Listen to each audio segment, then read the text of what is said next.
Hello friends, welcome to my channel movie explainer. आज हम explain करने वाले हैं the cabin in the woods. और ये मूवी 2011 में रिलीज हुई थी। मूवी की स्टार्टिंग में हमें दो साइंटिस्ट को दिखाया जाता है। ये दोनों एक अंडरग्राउंड लेबोरेटरी में एक प्रोजेक्ट तैयार कर रहे होते हैं और ये इनका सीक्रेट प्रोजेक्ट होता है। और इस प्रोजेक्ट के बारे में किसी और को नहीं पता था। इस प्रोजेक्ट के बारे में सिर्फ इन्हीं दोनों साइंटिस्ट को भी पता था। और ये प्रोजेक्ट दुनिया के अलग अलग कोने में करा जा रहा था, लेकिन हर जगह ये प्रोजेक्ट हमेशा फेल ही रहता था। और इसीलिए अब ये प्रोजेक्ट अमेरिका और जापान में सीक्रेटली किया जा रहा था। उसके बाद हमें 5 लोगों का एक ग्रुप दिखाया जाता है, जिसमें एक लड़की होती है, उसका नाम डैना होता है, और उसी में एक लड़का जिसका नाम मैटी होता है। बाकी के लोग इन लोगों के फ्रेंड होते हैं। अब इन 5 लोगों का ग्रुप एक जगह पे जा रहा होता है, उस जगह को एक्सप्लोर करने के लिए। जिस जगह ये लोग जा रहे होते हैं उस जगह का नाम होता है वुडलैंड एरिया। वो लोग यहाँ पे एक कैबिन में रहने के लिए जा रहे थे और वहाँ पे एक कैबिन था जिसे इनके फ्रेंड ने परचेज किया था। और अब ये लोग अपने अपने घर से निकल जाते हैं और कार में बैठ कर के जाने लगते हैं। तभी हम देखते हैं कि एक आदमी जो बिल्डिंग के टॉप पे खड़ा होता है और वो इनके ऊपर नज़र रख रहा होता है। वो अब जैसे ही अब इन लोग का ग्रुप यहाँ से जाता है तो वो आदमी किसी को कॉल करता है और उसे कहता है कि ये लोग अब यहाँ से निकल चुके हैं। और अब ये 5 का ग्रुप रास्ते में जा रहा होता है। आगे जाकर के ये लोग एक पेट्रोल पंप पे रुकते हैं। यहाँ पे पेट्रोल पंप का जो ओनर होता है वो काफ़ी खड़ूस होता है। वो इन लोगों को पेट्रोल नहीं देता है और इन लोगों से काफ़ी बुरे बिहेवियर से भी बात करता है। इसी वजह से अब ये लोग पेट्रोल पंप के ओनर से वुडलैंड एरिया का रास्ता पूछते हैं। और वुडलैंड एरिया में जाने का सिर्फ एक ही रास्ता था, उसी रास्ते से जाया जाता था और उसी से वापस आते थे। उसी रास्ते में एक बीच में टनल भी पड़ता था और अब इन लोगों की कार उसी टनल में जाती है। टनल में जाते समय इन लोगों की कार के ऊपर से एक चील गुजर रही होती है और वो चील एक इनविजिबल एनर्जी वॉल से जाकर के टकराती है। और वॉल से टकराने के बाद उस चील की वहीं पे मौत हो जाती है। और यहाँ पे ये बात बहुत अजीब होती है क्योंकि वो इनविजिबल वॉल किसी को भी नहीं दिखती है और उन वॉल से टकराने से किसी चील की कैसे मौत हो सकती है। जिसके बाद ही हम इन 5 का ग्रुप फाइनली वुडलैंड एरिया पे पहुंच जाता है। उसके बाद अब ये लोग एक रूम में जाते हैं जहाँ पे डैना का एक फ्रेंड जो एक रूम में जाकर के वॉल पे कुछ अजीबोगरीब पेंटिंग देखता है और वो पेंटिंग सीखने में काफ़ी सारी मिस्टीरियस लग रही होती हैं। और इसी वजह से डैना का फ्रेंड अब उस पेंटिंग को एक उतार करके किनारे रख देता है और वो देखता है कि उस पेंटिंग के पीछे एक मिरर होता है और मिरर को उसके अपोजिट साइड डैना दिखाई दे। और यहाँ पे खास बात ये होती है कि डैना का जो फ्रेंड था वो तो डैना को देख पा रहा था, लेकिन डैना को उसका फ्रेंड नहीं दिख रहा था। इसी वजह से अब डैना का फ्रेंड डैना के पास जाता है और उसे ये सारी स्टोरी पूरी बताता है। इसके बाद डैना और उसके फ्रेंड आपस में रूम एक्सचेंज कर लेते हैं और डैना अब अकेले से मिरर वाले रूम में आती है, जहाँ पे वो अब उस मिरर के ऊपर दोबारा से उस मिस्टीरियस पेंटिंग को लगा देती है। वो पेंटिंग देखने में काफ़ी ज़्यादा डरावनी भी होती है। इसी वजह से डैना अब उस पेंटिंग की मदद से ढक देती है। और फिर हम देखते हैं कि इस पूरे रूम यानी कि इस पूरे कैबिन को वही दोनों साइंटिस्ट अभी सीसीटीवी फुटेज में देख रहे होते हैं। और ये वही साइंटिस्ट थे जो अपना सेकंड मिशन पे काम कर रहे थे। और वो लोग सिर्फ कैबिन को ही नहीं जबकि इस पूरे वुडलैंड एरिया को भी देख पा रहे थे, क्योंकि उस पूरे वुडलैंड एरिया में कैमरेज लगे हुए थे और कैमरा कैबिन में भी लगा हुआ था। इसी वजह से वो साइंटिस्ट इन लोगों के ऊपर नज़र रख रहे होते हैं। और साथ ही इन दोनों साइंटिस्ट ने उस पूरे वुडलैंड एरिया को टेक्निकली कंट्रोल भी कर रखा होता है। उसी टाइम इन साइंटिस्ट के पास किसी की कॉल आती है और वो कॉल और किसी की नहीं जबकि उसी पेट्रोल पंप के ओनर की होती है। वो अब इन साइंटिस्ट से कहता है कि मैंने अपना काम परफेक्टली कर दिया है। मैंने इन 5 फ्रेंड्स के ग्रुप को बिना पेट्रोल दिए ही कैबिन की तरफ भेज दिया है और अब वो लोग अपनी मौत के करीब आ चुके हैं। जिसके बाद अब हमें उन साइंटिस्ट को दिखाया जाता है और यहाँ पे साइंटिस्ट आपस में बैट लगा रहे होते हैं कि उन 5 फ्रेंड्स के ग्रुप को पहले कौन मारेगा, कोई मॉन्स्टर आकर के मारेगा या फिर कोई एनिमल मारेगा। जिसके बाद अब हमें उन 5 फ्रेंड्स को दिखाया जाता है। ये लोग बैठ करके आपस में बात कर रहे होते हैं। उसी टाइम हम देखते हैं कि बेसमेंट का एक डोर ओपन हो जाता है, जिसे देख करके ये 5 फ्रेंड्स काफ़ी ज़्यादा डर जाते हैं और सरप्राइज हो जाते हैं कि आखिर इस बेसमेंट के अंदर ऐसा क्या है जो ये ऑटोमेटिक ओपन हो गया है। और इसी वजह से अब इन 5 फ्रेंड्स का ग्रुप उसी बेसमेंट के नीचे चले जाते हैं, जहाँ पे ये बहुत सारी चीज़ें देख रहे होते हैं। वहीं पे मार्टी होता है जो अब अपने फ्रेंड्स को इंसिस्ट कर रहा होता है इस बेसमेंट से बाहर जाने के लिए।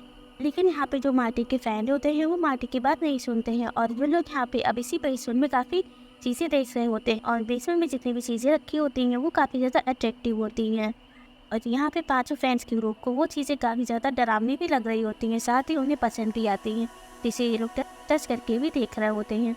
यहीं पे हम डैना को देखते हैं जिसके हाथ में एक बुक लगती है और ये बुक एक छोटी बच्ची ऐना की होती है। ऐना ने उस बुक में अपने उसके ऊपर हुए सारे टॉर्चर्स के बारे में लिखा हुआ था। एना ने लिखा हुआ था कि मेरे फादर ने मेरे और मेरी मदर के ऊपर काफ़ी सारे टॉर्चर किए हैं और टॉर्चर होने की वजह से मेरा एक हार्ट भी कट गया था और इसी में मेरी मॉम की भी मौत हो गई थी। साथ ही एना ने इस डायरी में ये भी लिखा था कि जो भी इस डायरी को स्पेल करेगा यानी कि इस डायरी को पढ़ेगा तो फिर एना की फैमिली अगेन से जिंदा हो जाएगी और फिर वो जो इस डायरी को पढ़ रहा है वो भी मारे जाएंगे और साथ ही वहाँ पे जितने लोग हैं वो सब भी मारे जाएंगे। और ये चीज़ सुन करके मार्टी काफ़ी ज़्यादा डर जाता है, जो अब अपने सभी लोग फ्रेंड से मना करता है कि कोई भी अब इस डायरी को आके नहीं पढ़ेगा। लेकिन यहाँ पे डायना और उसके फ्रेंड्स इस चीज़ को नहीं मानते हैं। उन लोगों का मानना ये था कि आखिर ये सब कुछ कैसे पॉसिबल हो सकता है, इन लोगों को इसकी बातों पे भरोसा नहीं होता है। इसी वजह से अब डायना और उसके फ्रेंड्स इस डायरी को आगे स्पेल करने लगते हैं।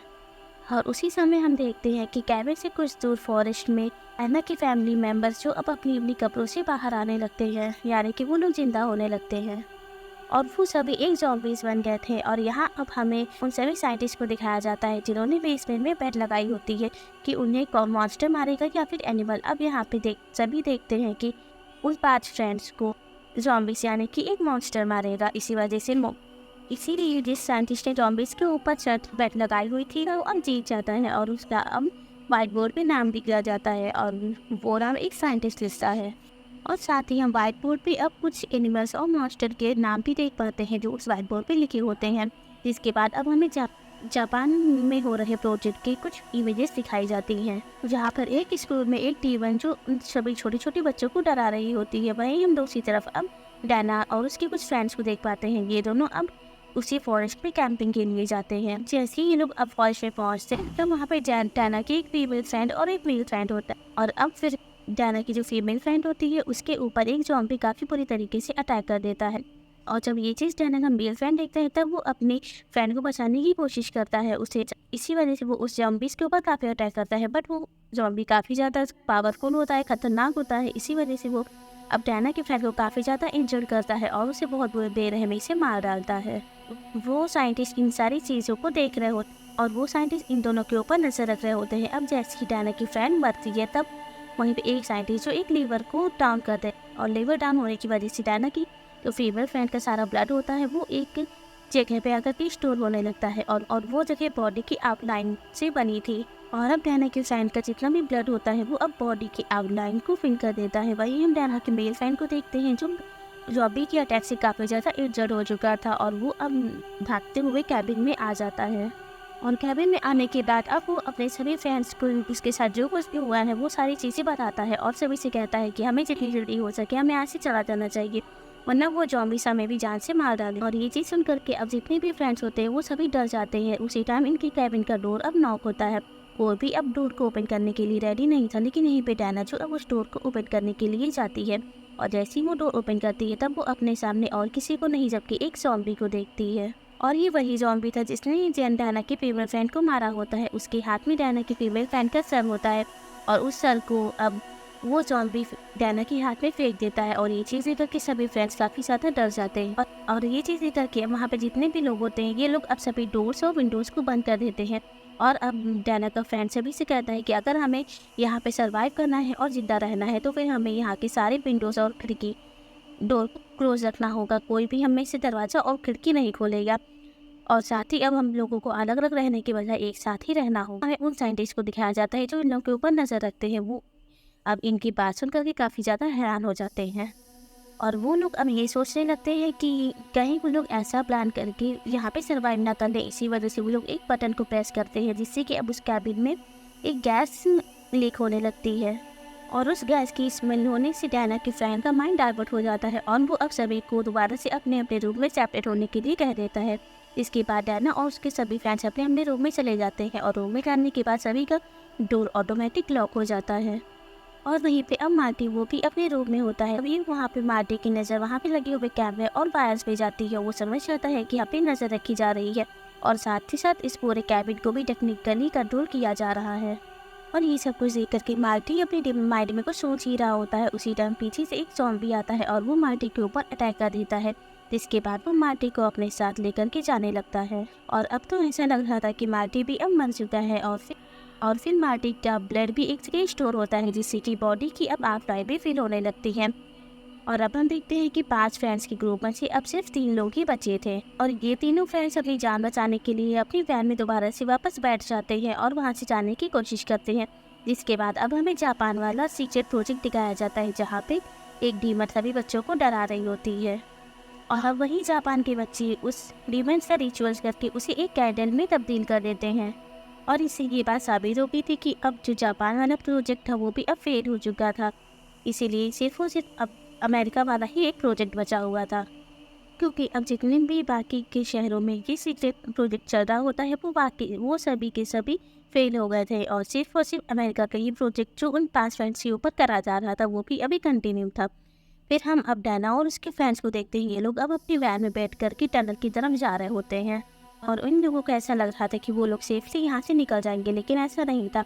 ये लोग अब अपने कंट्रोल में नहीं थे, जबकि ये लोग उस बेस लैबोरेटरी में जो साइंटिस्ट थे उनके कंट्रोल में थे। इसी वजह से वो साइंटिस्ट अब उस टनल में एक ब्लास्ट कर देते हैं जिससे कि अब वो पूरा टनल डैमेज हो जाता है और अब टनल से बाहर जाने का रास्ता बंद हो जाता है। ये चीज़ देख करके ये लोग काफ़ी ज़्यादा डर जाते हैं, क्योंकि अब उस वो लैंड में आने का सिर्फ एक ही रास्ता था, आने और जाने का। इसीलिए अब ये लोग यहाँ पे फंस जाते हैं और यहाँ से बाहर जाने का और दूसरा रास्ता नहीं होता है। उसी समय डैना का एक फ्रेंड जिससे एक आइडिया आता है और वो अपने लोगों को ये बताता है कि मैं अपनी बाइक की मदद से टनल की दूसरी साइड में जाने की कोशिश करूँगा और टनल की दूसरी साइड जा कर के मैं अपने फ्रेंड्स को बचाने के लिए पुलिस की मदद लेकर के आऊँगा।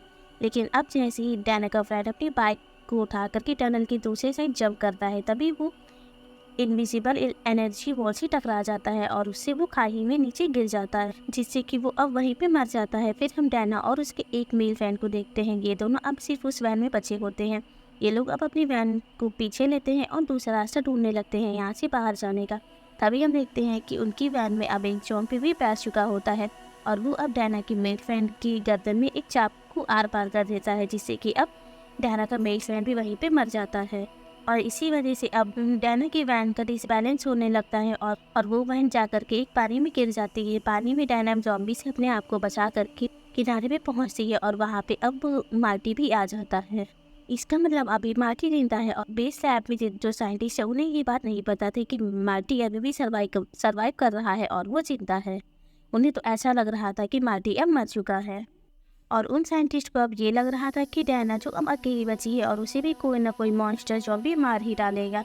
जिसके बाद अब हम मार्टी को देखते हैं जो अब डैना को बचा करके सीधे उसी जगह पे लाता है जहाँ पे मार्टी को वो ज़ॉम्बी लेकर के गया था। यहाँ पे मार्टी डैना को ये भी बता देता है कि मैंने ज़ॉम्बीज को मार के उसके टुकड़े टुकड़े कर दिए थे, लेकिन अभी भी वो ज़ॉम्बी जिंदा है और हम लोगों के ऊपर कैमरास के थ्रू नज़र भी रखी जा रही है। और साथ ही साथ इस पूरी एरिया को भी टेक्निकली कंट्रोल किया जा रहा था। अब इन लोगों के पास और कोई ऑप्शन नहीं होता है। जिसके बाद ये लोग एक लिफ्ट में आ जाते हैं और उस लिफ्ट के जरिए ये लोग अब अंडरग्राउंड एक बेस लेबोरेटरी में आ जाते हैं जहाँ पे ये लैब बनी हुई थी, जहाँ से ये सारा प्रोजेक्ट किया जा रहा था। और डैना और मार्टी को लिफ्ट में आते समय बीच में काफ़ी सारे ज़ॉम्बीज भी दिख रहे थे जो काफ़ी अजीबोगरीब थे। जिसके बाद अब हमें उन साइंटिस्ट को दिखाया जाता है और इन्हें ये पता लग जाता है कि अभी भी 2 लोग जो जिंदा हैं और वो अब हमारे बेस लेबोरेटरी में पहुंच रहे हैं। इसीलिए अब वहाँ का एक सीनियर साइंटिस्ट जो अब इन दोनों को मारने के लिए अपना एक ऑफिसर भेजता है और अब नीचे सिक्योरिटी ऑफिसर डैना और मार्टी के पास पहुँच जाता है जो इन्हें मारने की कोशिश करता है, बट ये दोनों साथ में मिल करके सिक्योरिटी ऑफिसर को जान से मार देते हैं। और अब ये लोग लिफ्ट के बाहर आते हैं जहाँ पे इन्हें एक अनाउंसमेंट सुनाई जाती है और वो अनाउंसमेंट ये होती है कि इंसानियत को बचाने के लिए अपने आप को सेक्रीफाइस करना ही पड़ेगा।